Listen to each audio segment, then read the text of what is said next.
All right, guys, we're going to learn about relations and functions today. If you have any questions about your homework, we'll go over it tomorrow. Your homework from last night, we'll go over it tomorrow. It's just kind of too hard to check without me there. Anyways, relations and functions. What is the difference? Again, you have seen this before. Let me just first get you to plot some points on here, okay? I want you to plot point -3, 5, 2, 4, 2, 2, and 4, -1. Okay? Now, a relation is simply a set of ordered pairs, such as I just showed you. It could be any set of ordered pairs, a group of ordered pairs. Okay, that's relation A is what I have listed there. All right. The domain is all the x values, and the range is all the y values. Okay. So you just plotted those points. You could go back and look at them, and you will go back and look at them, and list them in a table. We're going to be doing lots of these tables, okay? We're going to start out real simple here. The first point that I gave you, let's call it point, I don't know, let's use x. I don't want to use x. I know you don't like it when I make you erase. Let's use little a. Okay, little a is -3, 5, right? We're just going to list them out like this. There's a whole point to me doing it this way. I know this is kind of basic. Little b is 2, 4. Little c is 2, 2. And little d is 4, -1. Okay? So we're just going to talk today about different ways that you can list and show or illustrate the domain and the range. All right. Domain, all the x values. I could look down this table right here and say, well, those are my x values. When I list them, I use fancy brackets. I list them in numerical order without repeats. Okay, so that would be -3, 2, 4. Numerical order, no repeats. Same thing for the range. -1, 2, 4, 5. Fancy brackets. Okay? So those are ways that we can look at it. We can put them in a table. We can list them in a set. This is set notation is what that's called with the fancy brackets. Or we can make a mapping diagram, which you guys have done before. All right? That's what this is called, a mapping diagram. I can just hear Caden's voice going, oh, I love these. Okay, so list your domain on this side and your range on this side. Your domain is -3, 2, 4, and your range is -1, 2, 4, and 5. So once you have listed them, from your table, from your graph, from your set, whatever it is, then you connect the x to their y value. So for that, you really have to look back at the table or at the graph. -3 maps to 5. 2 maps to 4. 2 also maps to 2. And 4 maps to 1. Okay?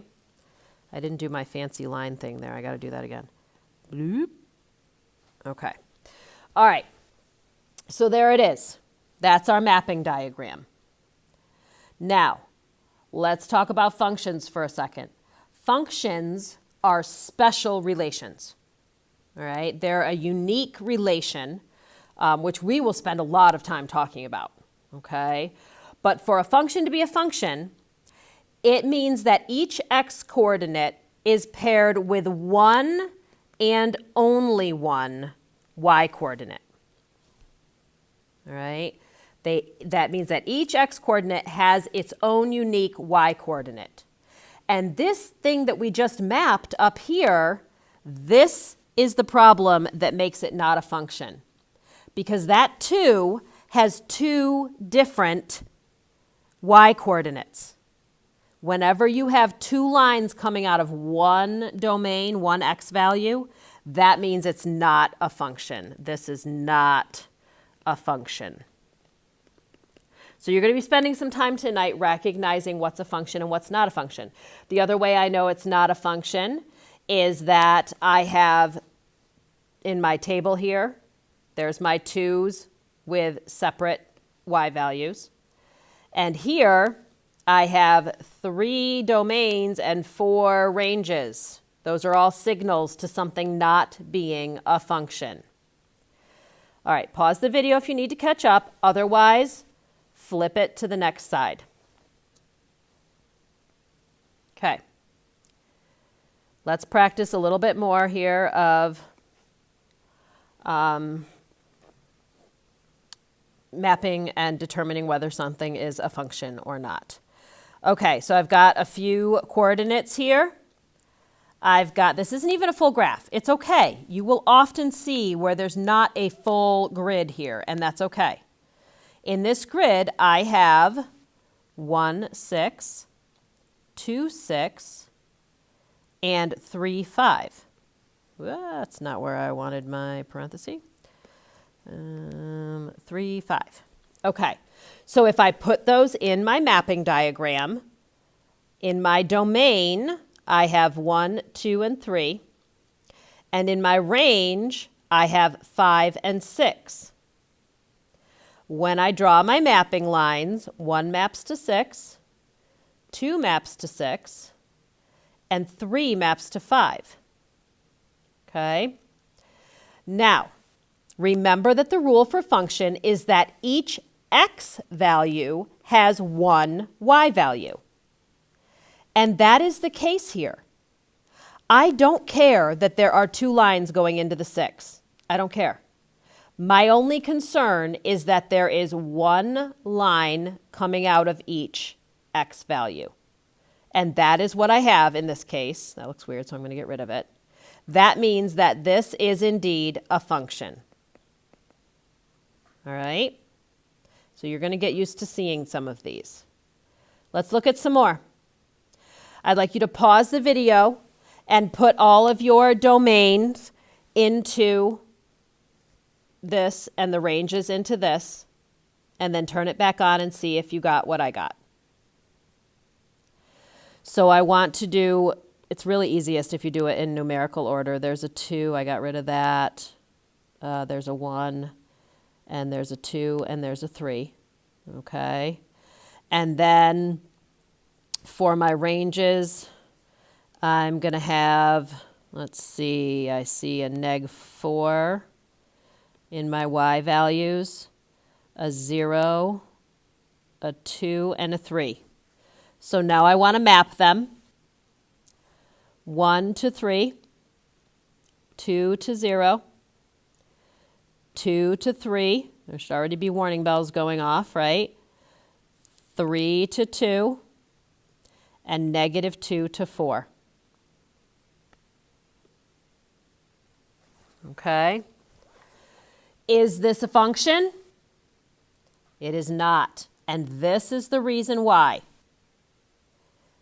This is not the reason why. I don't care that there's 2 going into the 3. But there are 2 coming out of that green circled 2 right there. And that makes this not a, I'm going to say function, so you get used to that notation. Okay, not a function. And if we did the same thing over here, let's take a look. You can pause it if you want and do it on your own. And then check mine. Let's see, what do I have? I have -3, 1, 2, 4. My ranges, I have -3, 4, 5, 9, and 10. I made some small circles here, didn't I? And then I can map them. 1 to 10, whoop. -3 to 9, 2 to 5, 4 to neg 3, and neg 3 to 4. No good. Problem. Not a function. Okay, that's a weird function symbol. Okay. All right, those are functions and relations. Should have been review. Okay, so let's look at this function, which particularly, so let's see, functions are often named with lowercase letters, usually F or G. Usually you see F most of the time, and then if they need another one, they do G or H or something. Okay, so in this particular function, I have, this is my X and this is my Y. Now, another name for Y is f of x. All right, so you will see that, and we will be talking a lot more about what that notation means. But what I can do with this is I can take all my x's and put them on the x side of the table, right? 3, 0, neg 1. And then I want to take all my y's and put them on the y side of the table. 4, 3, neg 2, right? And that's how they're paired up. That is how they're paired up if you look at them, okay? So what this is asking me is if I put in an x, like think of it like a machine. I think this is how we talked about it before. It's like a function machine. And if I put in a 3, I get out a 4. If I put in a 0, I get out a 3. If I put in a neg 1, I get out a neg 5, okay? So they're asking me, what's the function of this x value? So when I look over here, I see, what is the function of 3? Well, remember, the function is the y value. The function of 3 in this graph is 4. That's all they're looking for. The function of 0 is 3. And the function of neg 1 is neg 2. In this case, with this specific function. And we will look at hundreds of different functions over the next little bit. Okay, so that's all I'm going to give you today. You're going to practice some of that for your homework, and we'll see how you do. All right, don't panic about it. You're going to do great. We'll clean up any little tidbits when I get back on Wednesday, and I'm also certain that Mrs. Vanderwerker can help you with any questions you have on your homework. Okay, see you tomorrow.